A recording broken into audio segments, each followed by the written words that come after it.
अस्सलाम वालेकुम नाजरीन। इस वक्त मैं राजू लक आपसे मुखातिब है। आज का मौजू है इंपोर्ट में FI जनरेट ना करना और पाकिस्तान कस्टम की तरफ से परेशान करना। अच्छा, इस मौजू को इस वजह से भी लिया जा सकता है और लिया है कि ये ज़ाती तौर पे भी ये परेशान करता है और इज्तिमाई तौर पे भी परेशान करता है। पहले तो बहरहाल जिस भी वजह से, चाहे कोई पॉलिसी का हिस्सा हो या जैसे भी हो, इंपोर्ट को बैंक से अटैच कर देना कि जी बैंक पहले FI जनरेट करे, उसके बाद जी इंपोर्ट होगी। अब इसमें 3 फेजेस कर दिए, ओपन अकाउंट कर दिया, एडवांस पेमेंट कर दिया, इसमें कलेक्शन पे कर दिया।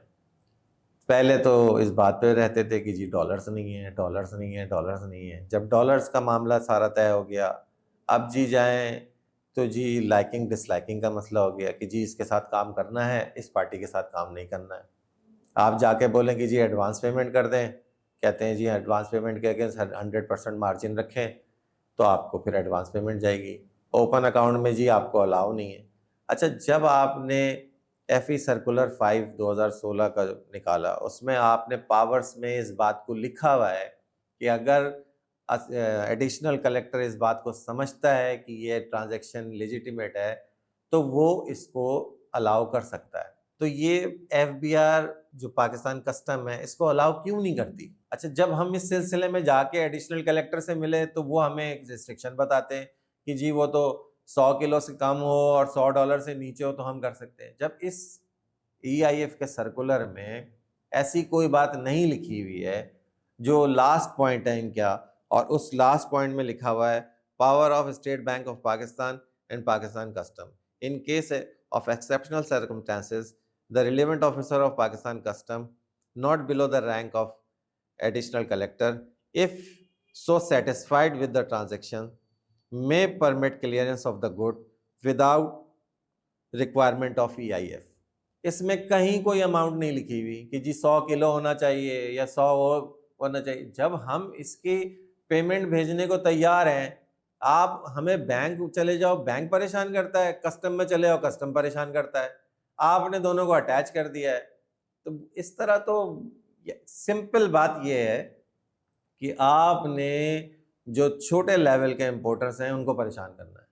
बड़े लेवल पे तो आप ना कुछ करते हैं ना कर सकते हैं, क्योंकि उनका ग्रीन चैनल से माल निकलता है, उनका माल आता है, माल चला जाता है। आपने परेशान ही सिर्फ छोटे को करना है। मैं आपसे FBR चेयरमैन साहब, मैं आपसे सिर्फ इस वजह से मुखातिब हूँ क्योंकि आपने इस वक्त आके जो इस्लाहात की हैं वो बहुत ज़बरदस्त हैं। जिस तरह आपने ये GD का सिस्टम किया, इसमें स्पीड मनी कम हुई और बहुत सारी चीज़ें जो आप करते जा रहे हैं, नज़र आ रहा है कि आप कुछ करना चाहते हैं।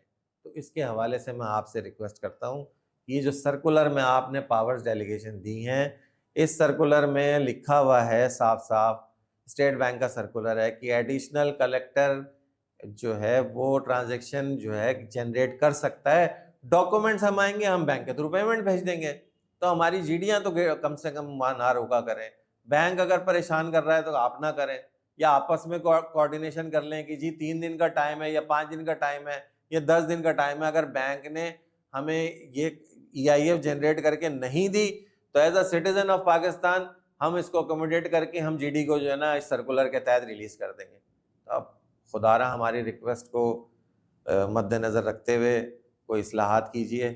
उम्मीद है कि आप हमारी रिक्वेस्ट को देखेंगे, समझेंगे और इसको इम्प्लीमेंट करेंगे। अल्लाह हाफ़िज़।